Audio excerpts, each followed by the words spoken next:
Hey there, my name's Pearl. I'm 29 years old and I just gave birth to a child, although that birth did not happen without my mother-in-law nearly killing me. I know I sound insane, but let me tell you this story. Let me begin by telling you a little more about my husband, Adrian. Adrian and I met in college and started dating pretty much as soon as we met each other. It was love at first sight, and I just knew that he was going to be my forever. We had an amazing connection, and really nobody got me the way that he did. After we graduated, we moved in together. While I had no complaints about Adrian, I did have several complaints regarding Adrian's mother, Becky. Now, if there is something that you must know, it's that Adrian and his family moved to my state when he was 12 and they moved from Missouri. They all have endearing southern accents, and of course they behave a little differently. I'm saying all this because I use the excuse of them having different cultures to reason away Becky's horrible treatment of me. Becky hated me from the get-go. She hated the fact that I had taken her precious son away from her. But even more than that, she hated how the rest of Adrian's family absolutely adored me. I hadn't done anything in particular. I just listened to what they had to say and remembered them so I could ring it up the next time I met them. Apparently, they felt like I cared about them too, which I did, and that boosted my reputation. Becky could not stand that, so she would constantly make snide remarks at my expense and would belittle all my achievements. When people started standing up for me, she began to do it in a manner that only I heard. Anyways, Adrian quickly put a stop to that by always being by my side. After about 7 years of dating, Adrian and I decided to tie the knot. We had a small and intimate ceremony, and it was the happiest day of my life. Becky did try to start things, but we quelled it pretty fast by telling her she had to behave or she would be thrown out. After Adrian and I got married, my bond with his family only grew tighter. Suddenly, whenever Adrian's relatives would fly out, they were staying at our place as opposed to staying at a hotel like they always did. Becky was practically fuming at this. She tried her best to keep sabotaging me, but no one cared or they stood by my side. It got to a point where Adrian's relatives were refusing to interact with Becky without us being there. It turns out that Becky tends to be horrible to not only me, but to her family as well, which was why her relatives would rather spend time with us than her. Anyways, aside from all that, after 3 years of marriage, I began to experience some weird abdominal pains. At first I brushed it off, but they would happen at random times and something told me to get it checked. So I did, and it turned out that I was 4 months pregnant. That was a huge shock because I truly did not look pregnant at all. The weight that I gained, I just attributed it to the holidays. I was genuinely excited to tell Adrian about it when he got back home, so I made up some fancy dinner and brought out a good bottle of wine. "Welcome home, sweetie." "Whoa, what's going on here? What's with the fancy dinner?" "Why don't you sit down first? I have some news to share with you." "Okay, should I be worried?" "Absolutely not. In fact, I think you're going to be really happy." "All right, I'm excited. Spill." "Right, so you know how I've been having really weird pains in my stomach?" "Uh-huh." "Well, I went to the doctor about it today and she ran a few tests on me. Turns out my stomach's completely normal." "Oh? What was it then?" "Turns out that I'm pregnant." "What? Oh my gosh, are you serious?" "The best part is that I'm 4 months along." "What? How is that even possible?" "Turns out that I have what's called a hidden pregnancy, and on top of that, I haven't had any other symptoms. I had relatively short periods, but I didn't think that was abnormal. The pains I was feeling were just kicks." "Oh my gosh, this is big news. I'm so happy." "Me too, and this couldn't be happening at a better time. We're finally doing well financially, and I was going to ask you if we could start trying anyway." "Oh, we're going to have to tell everyone." "About that, I'm worried about the way your mother is going to react." "What do you mean?" You know how much she hates me. She hates that everyone loves me. I'm worried that with the pregnancy announcement, I'm going to get more attention and she'll hate me even more. If you're okay with it, I'll have a strong word with her about her behavior. You don't have to worry about a thing. The only thing you have to do is enjoy being treated like a princess. I would like that talk and the princess treatment. I say we wait until we find the gender of the baby before we have a celebration, though. I love that idea. Now, let's have a little celebration of our own. Eugene and I were over the moon with my pregnancy. We hadn't made any concrete plans, but we did set aside some savings for when we eventually did want to have kids. We waited another month before telling our families about the good news. My family was overjoyed, and so was Adrian's. Well, except, Becky. Surprisingly, she barely reacted except for scowling at us. Eugene and I decided to have a gender reveal party at our house. We planned to have a backyard barbecue party and invited both our families to it. We had it in the traditional cutting the cake method, and we found out that I was having a boy. I was so happy and so ready to start decorating our nursery. The entire party, I was pretty much treated like a queen. Everyone gave me so much attention and kept asking me questions, and I felt like I was on top of the world. At some point, though, I noticed that Becky wasn't around. After a little asking around, I found out that Becky was in the house, so I went into our house to go get Becky to come out. I looked around and then I found her at the top of the stairs. I approached her and asked her what she was doing there. "Becky? What are you doing here? The party's downstairs." "Oh, I'm just trying to find proof." "Proof of what?" "Of your lies." "Excuse me? What lies?" "Oh, come on now. Ain't nobody's believing that you got a baby in there." "Are you trying to tell me that you think my pregnancy is fake?" "Of course. You're too tiny to be 7 months pregnant. There ain't no child in there." "Every woman experiences pregnancy differently. Just because I'm not as big as I'm supposed to be doesn't mean I'm not pregnant." "Don't you dare lie. You just want everyone's attention."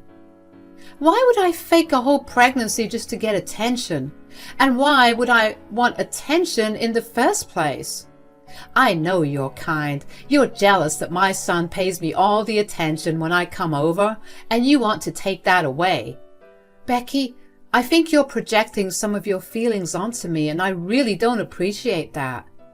"I have no need for attention because I naturally get it. You're trying to steal from me, and I do not appreciate that."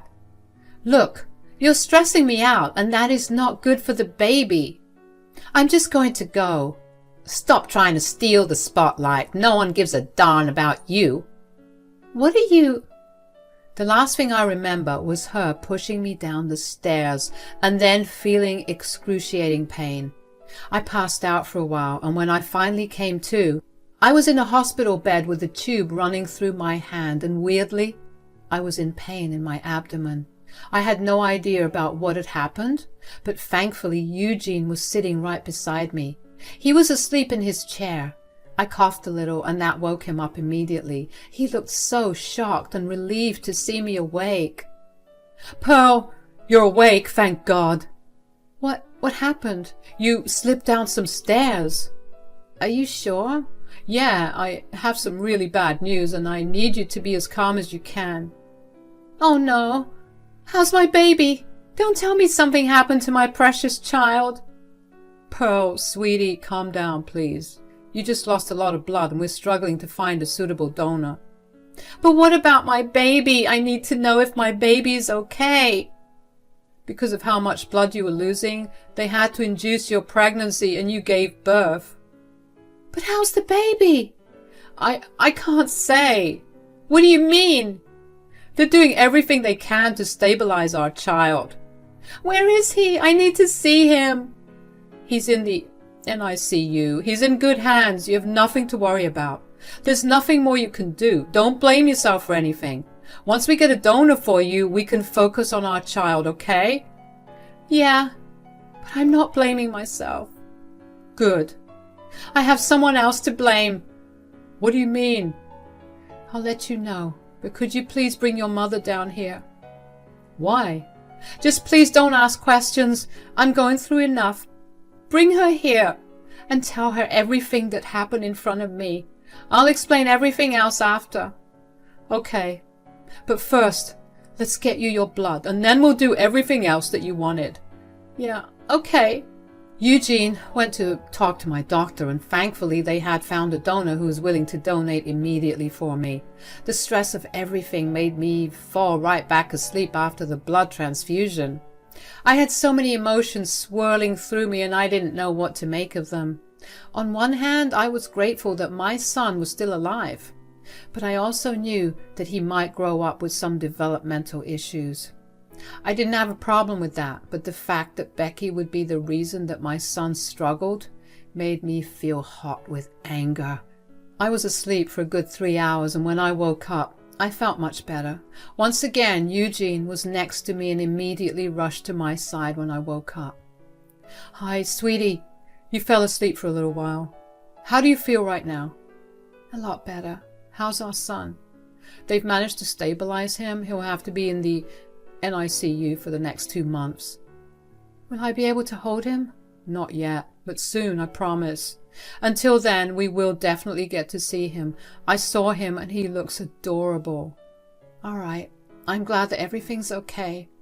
But you wanted to see my mom, right? Oh yeah, is she here? She's waiting outside. Shall I bring her in? Yeah. Hi, Pearl. How are you? Not doing so good. Eugene, did you update her on what happened? No, he didn't tell me anything. He just asked me to rush here. Eugene, could you tell her what happened since I got here?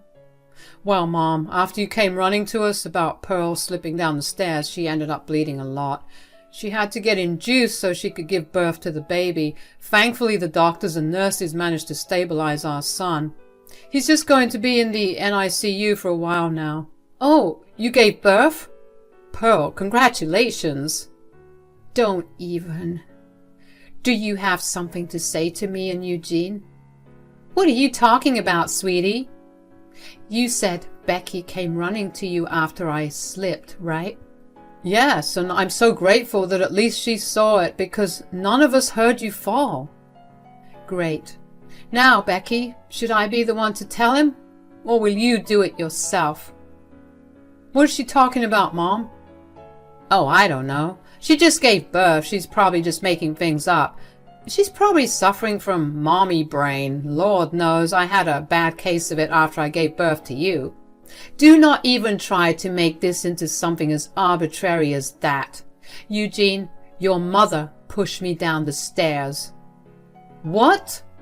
You remember how I went to check on Becky after she had been gone inside the house for a really long time? Yeah. Turns out she was in the house for so long because she wanted to find proof of me faking my pregnancy. Why on earth would you be faking your pregnancy? Apparently she thought that I was stealing her spotlight. I didn't say that. Those were literally the last words you told me before you pushed me down the stairs. Mom, is this true? Fine, I will admit that I was a little jealous of her. But you have to believe me when I say that I didn't think she was actually pregnant. So you willingly endangered the life of my wife and my child because you didn't think something was true? Oh, come on, honey. She didn't even look that pregnant. How was I supposed to know? You can't just push people down the stairs? What if Pearl hit her head hard enough to cause permanent damage? What would you have done, huh? I don't know. I'm so sorry. You know what? I don't want you here. I will talk to you after I figure out what is going on in my mind. Becky tried to stay for longer, but Eugene was having none of it. All that I was feeling when I looked at her was blinding rage. How could she do something like that to me and my baby? How could she even try to justify her actions? Eugene had Becky escorted out of our room and had her barred from visiting me or the baby. Eugene would not stop apologizing for his mother after that, but I told him he had no reason to apologize. He did nothing wrong, and in fact, did the right thing by cutting her out for now. It took a few days and then I was discharged. The next 2 months I got a lot of calls from family checking in on me and making sure that I and the baby were doing okay. Aside from that, Eugene and I also spent a lot of our time going back and forth from the hospital just to see that my son was doing well. It was a very stressful time, but thankfully our families were very supportive and helpful in every way. Becky also did try to reach out to us, but we didn't care to respond to her. We wanted nothing to do with her, and we were going to show her as much. She did not take that lightly, so we had to block her. Finally, after 2 months in the NICU, we were able to take our son back home. I cried really hard when I finally got to hold my son, and so did Eugene. Just the thought that we almost lost him made me want to throw up. Word got around that we had brought our son back home, and somehow Becky found out too. She got herself another phone number just to be able to communicate with us. When she saw that we weren't answering those texts either, she decided the best thing to do was to come to our house, unannounced. Thankfully, Eugene opened the door. If I had opened the door, Lord knows I would have chewed her out and possibly even hurt her for the stress she put my family under. Becky looked haggard and older than when we last saw her. She had tears in her eyes as she begged Eugene to talk to her. "Son, please talk to me."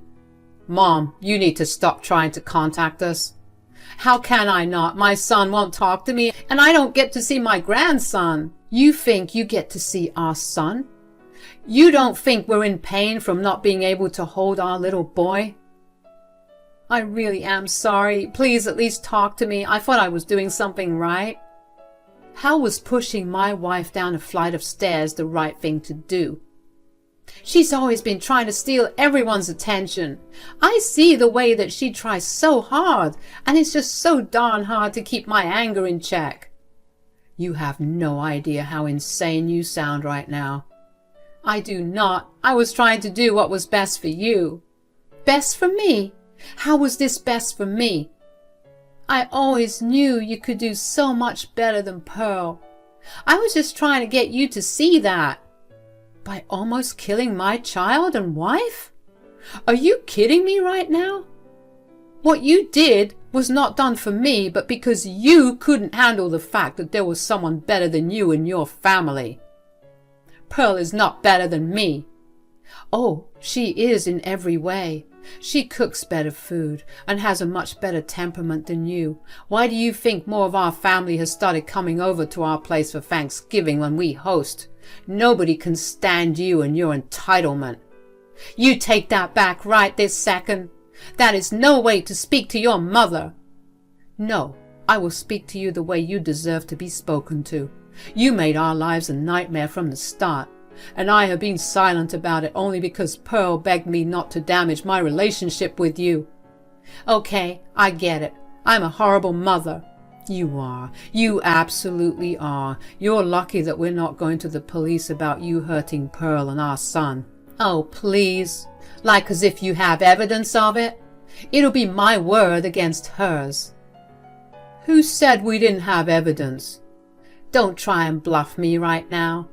Look, Pearl and I are exhausted, and we want this time to be as calm as possible. So for the foreseeable future, I do not want to hear from or see you again. Do you get it?"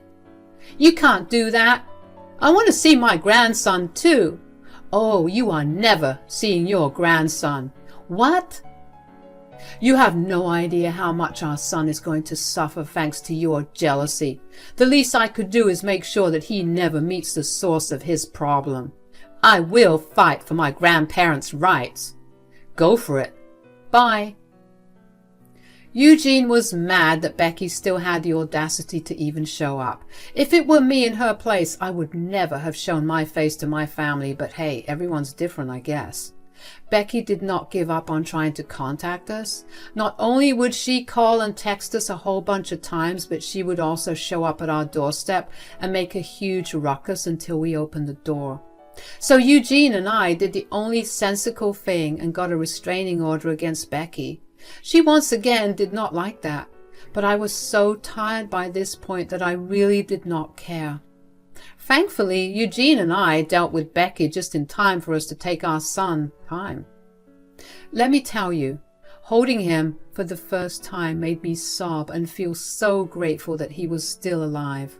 Eugene and I decided to use the next few months to just bond with our child, so we didn't let anyone come over to see the baby. Thankfully, after everything that happened, everyone was happy to comply. Becky, however, did not stop trying to bother us. One day, we actually received a summons to come to court because Becky was trying to fight for her grandparents' rights.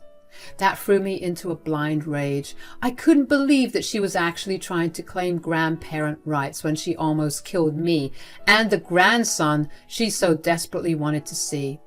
I asked Eugene to grab the evidence and made our way to a lawyer's firm. We hired a good lawyer, showed him the evidence, and told us that we could charge Becky. Even though we didn't want to do it earlier, after dealing with her harassment for months, we decided to press charges against her. The trial that followed was truly something out of a movie. Becky cried and sobbed at first because we were neglecting her and not letting her visit her only grandson. I could tell that the jury was a little sympathetic towards her, but I knew I had the most incriminating piece of evidence for her. When the footage of her pushing me down the stairs played, everyone in the room went silent, and Becky grew pale. After the first hearing, Becky blasted us with calls and texts accusing us of hiding the truth from her. We figured it was in the best interest of the case that we blocked her. After a couple of weeks, Becky was charged with attempted murder of an unborn child and was sentenced to 6 months in jail. All her appeals were denied, and Eugene and I couldn't have been happier. Of course, word got around in Eugene's family as well about what Becky had done, and let's just say that nobody wants anything to do with her anymore. She's going to have a tough time when she's done with her sentence. As for Eugene and I, we're gradually getting used to being first-time parents, and we're loving every second of it. I'm just glad we get to do it stress-free. We were considering moving, but that's a decision to make for a later time. Thank you so much for listening.